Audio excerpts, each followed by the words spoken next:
Hey everybody, this is Jim the Tabletop Engineer, and welcome back to my playthrough of Arkham Horror, the card game. I am currently playing the Drowned City scenario, and if you haven't watched the previous videos in this campaign, definitely want to go do that so you'll understand the story. My investigators are on the island of Riley. I don't know how you pronounce it, that's how I do it. And they have made a decision to start exploring on the east side. Why is that important? Well, this game has a lot of branching narratives, sort of like a choose-your-own kind of thing. So what I've done is I've gone ahead and set up the game as described for the Eastern setup. I'll read some of the detail work in a moment, but just a few business items. Each of my investigator has a weakness that is permanent. That means it's already out in play. And it's a task that they're trying to get done in certain locations. This one isn't too bad. This one's hard. This one is when you take one or more damage, place a damage token here, and at the end of this scenario, if the amount of damage here equals or exceeds my maximum health, I get to add a progress on my task. Well, that would mean you die, which means he's got to be healing. Each investigator is given the option of picking one card to put out in play from the start. I chose this one because it can heal one damage and it's got 3 uses. So hopefully, he can stay healthy, but maybe get this task completed. We shall see. Her task, Ursula's, is it just gives her a bonus when she's trying to decipher a glyph or Riley card. This is my Ursula deck. In the last adventure, it said I could add Ruby Standish to one of my investigators' deck without breaking the card limit. So that is what I have done here, and I'm going to go ahead and shuffle her deck. While I tell you that this is one of the more complicated setups. It had a lot of cards being broken up into smaller piles, and then those piles were sort of subdivided. What you can see here is my heroes, or my investigators, are beginning right here on Riley Streets, and I'm supposed to be like climbing to the top of this summit. Now right now the wind condition is set at 1, the intensity. This can go up or down, and depending on what and it will add complexity to this scenario or decrease it if there's lower wind conditions. There is a card deck up here called the Summit deck. These will be used to replace cards as I climb. And the rules say I shuffled this and I dealt from the bottom. When a card comes off of here, this 3x4 grid, it goes on top, and I will always be drawing from the bottom. Got to remember to do that.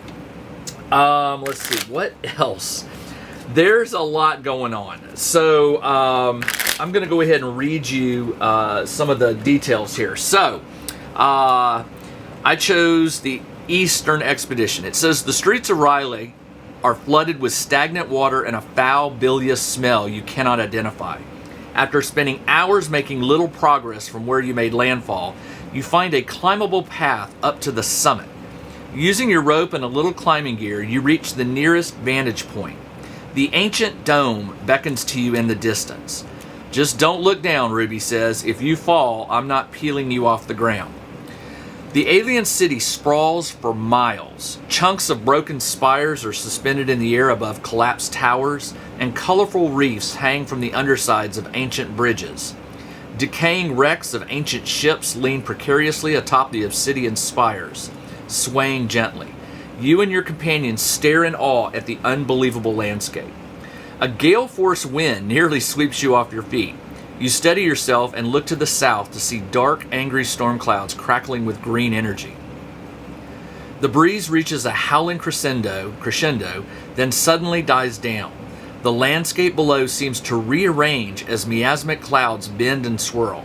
Your head swims. When you look back at the horizon, the skyline has changed entirely.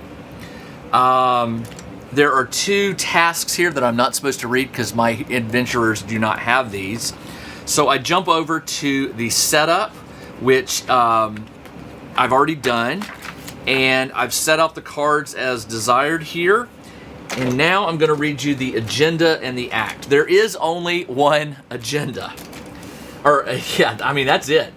It says, the clouds around Riley crackle with alien energy as a storm picks up. Each non-weakness enemy may enter or leave open sky as if it were a location. Open sky is defined as these cards right here. These are locations, and these are open sky. Each location is connected to each location adjacent. So this one is going here and here, but never diagonally. Forced. When an investigator's location would leave play, move that investigator to any central location. They take 2 direct damage. So some of the cards will say central on them or something like that, and I assume that's the case. And this only takes 3 doom to advance, which is really, really odd. And now for the act. The alien skyline calls to you, brimming with ancient secrets. As an action, spin X clues. Reveal X cards from the bottom of the summit deck. You may put 1 revealed location into play in an adjacent open sky and move to it. Place that open sky card and each other revealed card on top of the summit deck in any order. Okay. You may put 1 revealed location into play in an adjacent open sky and move to it. Place that open sky card and each other revealed card on top. Okay. Objective. If each surviving investigator is at a central spire, I advance. Okay. I'm not sure. We'll just play this out because I've never played this before and I'm not quite sure, but we will get going. Let me shuffle up Leo Anderson's deck, and then I'll draw my cards and we will get started. There's a lot going on in this game. Up here I've got some cards that were set aside that will get called in at various times.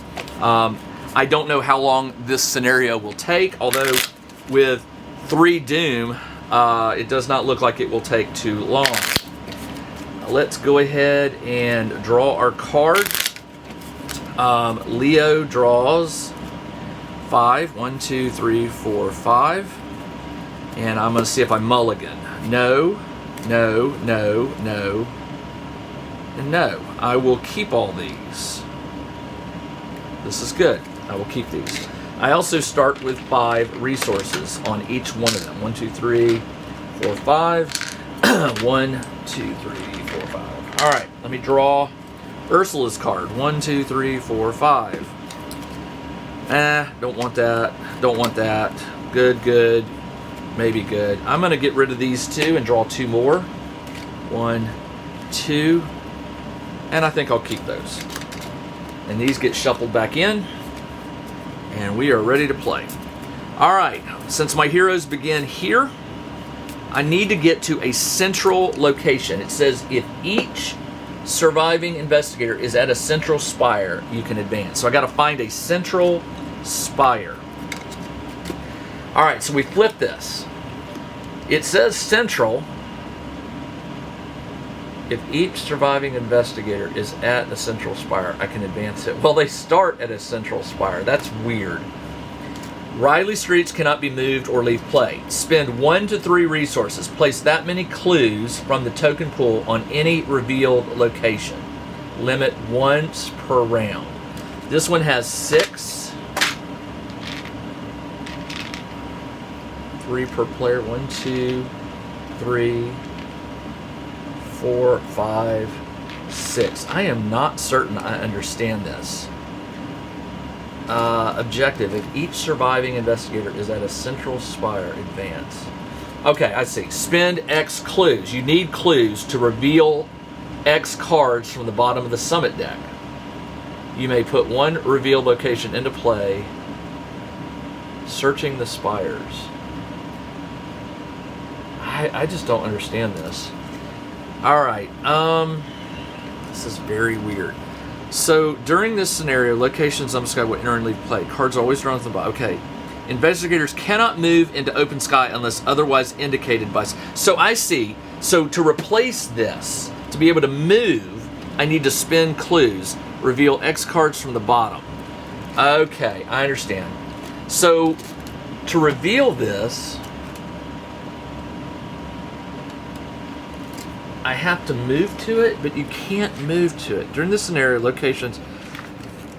This is just weird. Open skies count as a location for the purpose of card effects. Investigators cannot move into open sky unless otherwise indicated by scenario effects. Open sky cannot be investigated and clues cannot be dropped. If a clue would be dropped, locations can interplay in positions occupied by open sky cards. Okay, so this is just the oddest thing. Spin clues. Reveal X cards from the bottom of the summit. You may put one revealed location into play in an... Okay, I got it. So these are just holding places. I don't reveal them. They're just there. Okay, I understand. So I need to move to one of these, but to get to one of these, I need to put a summit location here. So I need to investigate. Got it. Okay, I understand now. So Ursula is my investigator. So what she will do is she will investigate. This is a Shroud 2, and I am an Investigate 4. And she's got a free action. After you move to a location, take an Investigate action. So once I find something, if I move there, I can take a free action. All right, so for her first action, I am going to do an Investigate here. And I'm going to... It's 4 versus 2. Do I want to bump that up? I don't want to waste any time here. So I'm going to do Unexpected Courage to my discard. It gives me +2. So that's 6 versus 2. The only way I can really fail is the auto fail. 6 versus 2. And I got the auto succeed. +1. After this test ends, you may move to a connecting location. Well, that worked out. So we investigate 1. But remember, it takes... an action to spend X clues. She's only got 1. So I can't move right now. So that goes to waste. I will not be able to move right now because I haven't revealed a location. Let's go ahead and investigate again. And I'll do one more time. And we will investigate with Unexpected Courage, which gives me 6 versus 2.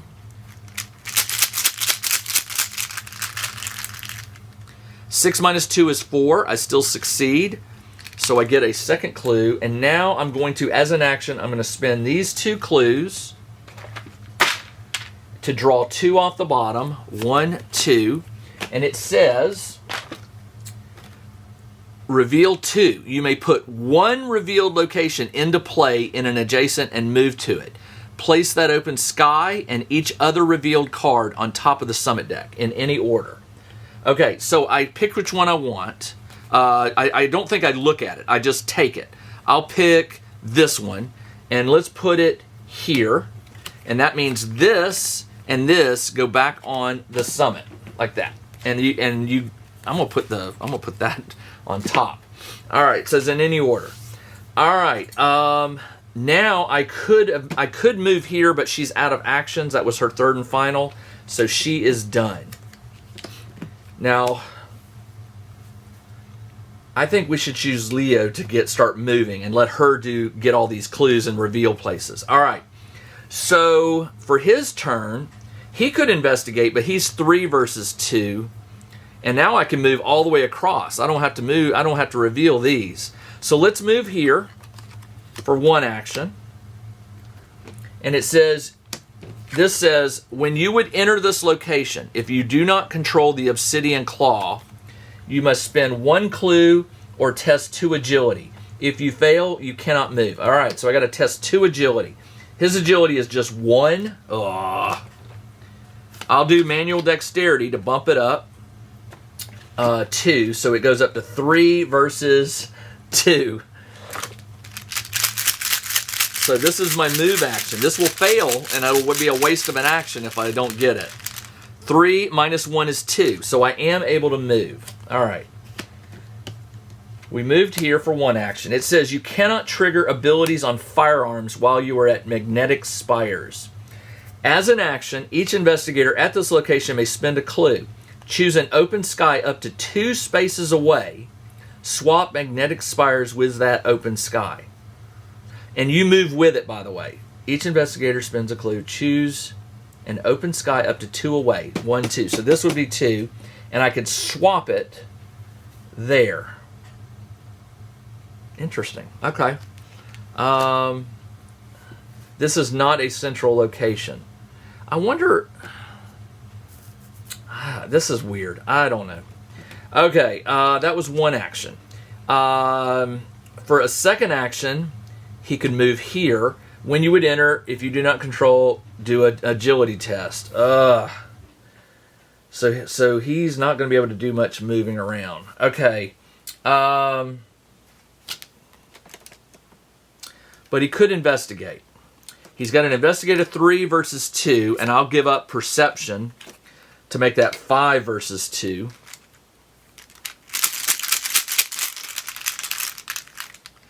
I don't know what that symbol means. That symbol means -2 if there is an enemy at your location or reveal another token. Okay, so 5 minus 2 is 3. I still beat it, so I do get one of the 3 clues that are on this one.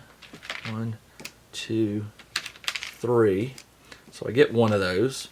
And for his third and final action, I will get out Greta Wagner. She's an ally for a cost of 5. That's all of them. But now I have an ally out, which is really good. Okay, and he is done. All right, end of the turn. We do enemy phase. There are no enemies. Now we do upkeep. These flip over. Everybody gets a resource and a card. And Ursula draws Arcane Enlightenment. Your maximum hand size is increased by 1. You have 1 additional hand slot for a tome only. Okay, well. And then Leo draws 1-2 punch. Not bad. Reset their turns. And now we go to the Doom phase. We place a Doom token. 1 out of 3. Now we draw cards. Ursula went first, so she draws first, and she gets Eye of the Deep. Put the Eye of the Deep into play in your threat area. Limit 1 per investigator. Treat each cloak or tombstone token you reveal as if it were the heart. So instead, so it automatically jumps those to -2. As an action, you can test 3 will, and if you succeed, you can discard it. All right, well, let's put that here. And then Leo draws on Wings of Darkness. Test 4 agility. If you fail, take a damage and 1 horror. Then disengage from each non-Night Gaunt enemy engaged with you. Well, he's not engaged, but I still have to test 4. If you fail, take a damage. Then disengage and move to a central location. That would put him back here. But that's only if he had a Night Gaunt enemy. Never mind. So I still got to test it. 4 agility versus 1. I do believe I'm going to fail this one. Because there is no +3. Yeah, 1, 0, I fail it. So I take a damage and a horror. I will put those on. I'll take 1 damage to bump this up by 1. My total line. When you take a damage, place a damage on. Okay. And I'll let Greta take the sanity loss. All right. And that is it for the Doom phase. It is now my turn. Ursula. I don't even know what we're supposed to be trying to do here. I think we're just supposed to be trying to get rid of these, maybe. Each investigator may spend a clue, choose an open sky up to 2, and swap magnetic for the chosen. Okay, so when this moves up here, swap it with the chosen open sky. So this would come down here, and this would go up there. Not sure if that's a good idea or not. Ursula will investigate. Now remember, she's got this, so if I draw one of those bad symbols, it's -2. I need to get some clues here to open this one up. So she will investigate, and she is doing 4 versus 2. I don't really have anything to spend, so I will do it. 4 versus 2 for her first action is a 0, so she succeeds. For her second action, I will have her do it one more time. Is that what I want to do? 4 minus 2 is 2. I still succeed. She gets another clue. And then I will spend both clues to take 2 cards from the bottom. One, that one shouldn't be revealed. Oh yeah, 1, 2. Okay, got 2. I'll pick this one. This one and this one go on top, and this replaces it. And she is done. She's still got Eye of the Deep. So, oh, you know what? I didn't draw any of the bad stuff. That's good. All right, Leo. Leo can spend a clue. He's got 1 clue to move this up here. Now, why would I want to do that? Probably because then I can move to these, but I've already got these to move to, so I might as well test it.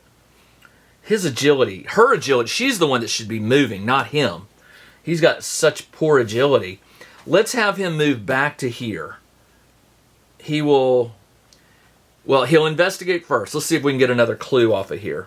So I will do an investigate for his first action. He is 3 versus 2, and I don't really have anything to contribute. So 3 versus 2.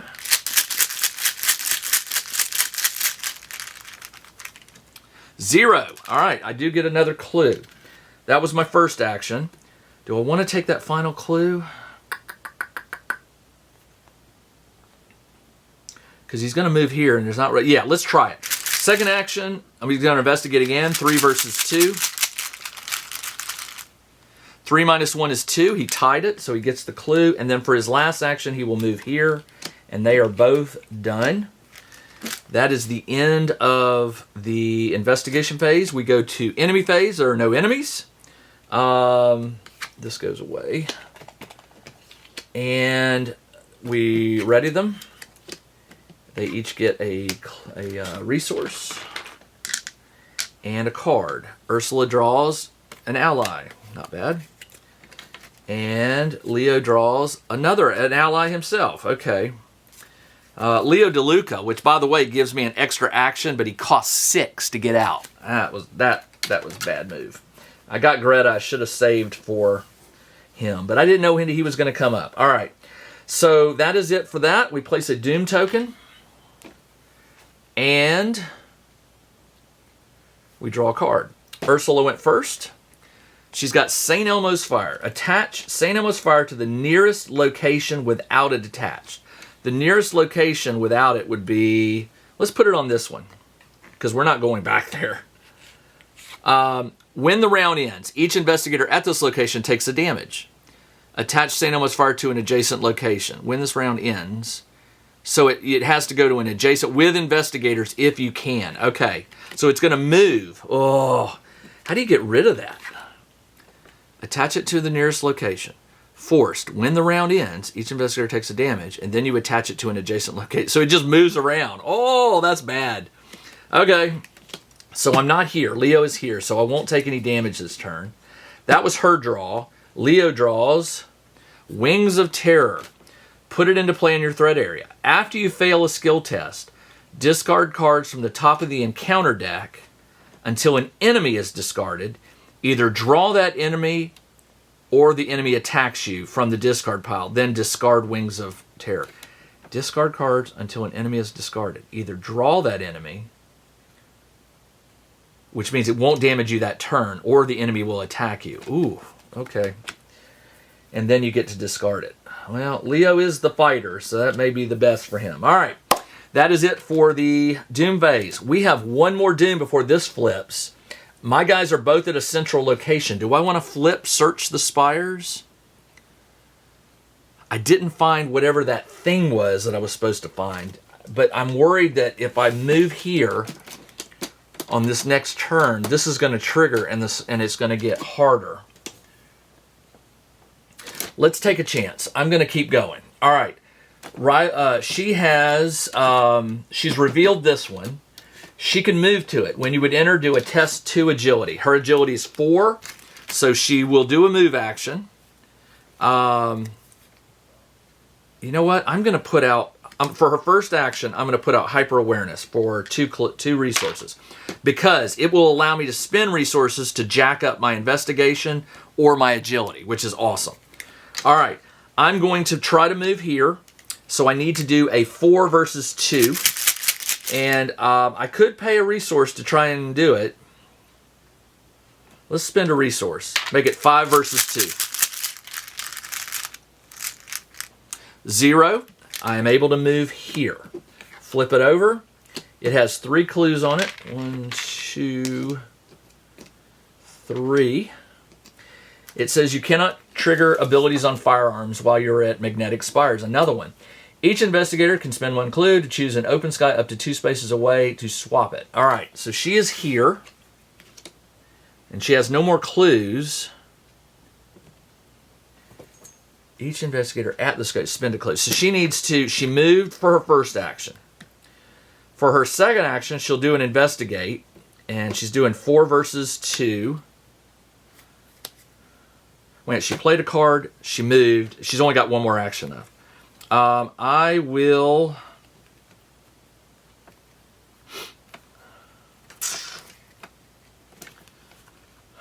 I need a clue. I need to get a clue.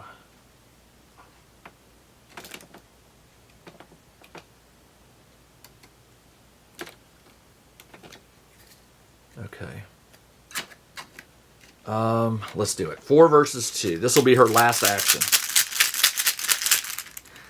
Well, hold on. If she gets out an ally, she'll at least have... She has an ally, which I will get out. And that ally can be used. It's Lita Chandler. It has 3/3, so that will give her some damage soak if she needs it. And she is done. Now, the problem is Leo. I'm no longer at a central location, so I can't advance this. And this is not a central location.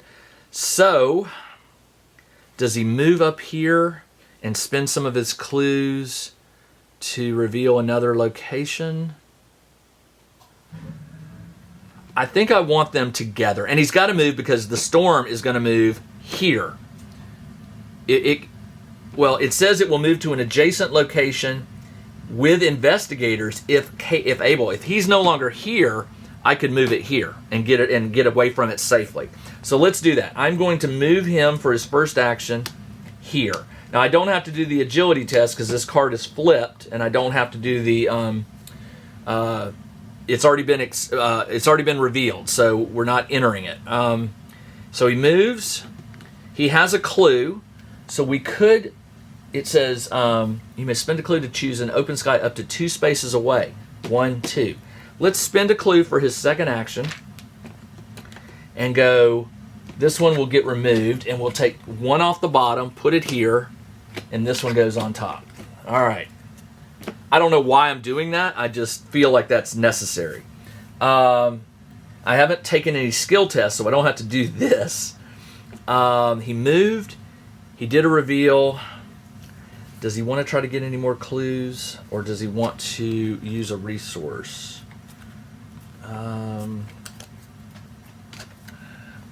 This is tough. I don't know. So she's the one that will reveal because she's got the 4 agility versus all these. All right, let's do this. Let's do another. Let's do another investigate. His investigate is 3 versus 2. He doesn't have anything that will help him. Actually, that's not true. He can toss Leo. I can't afford Leo, so I might as well use him to bump that up to 4 versus 2. And I got the skull. The skull is -X, which is the storm intensity. 4 minus 1 is 3, so I am successful. He gets a clue, and he is done. All right, enemy phase. There are no enemies. It's the end of the round, so this will move it here. Because remember, it has to move. If there was an investigator here, it would move here. Otherwise, I can move it where I want, and I'm going to move it right here. Get it away from me. Oh no, this stays. It's this. This will move here. Okay, flip these over. Each of them gets a resource and a card. Leo draws a weapon. Very good. And Ursula draws emergency cash. Not too bad. All right, that is the end of this episode. I try to keep these under 30 minutes, so we are out of time. I'll be back in a week, and we'll pick up right where we left off. This is Jim, the Tabletop Engineer. Thanks for joining me. Everybody, take care. Check out the new RPG and Wargame newsletter. Each week the Tabletop Engineer shares news, products, Kickstarters, and much more related to the gaming hobby. It's free to subscribe, so check out the link in the video description below to sign up.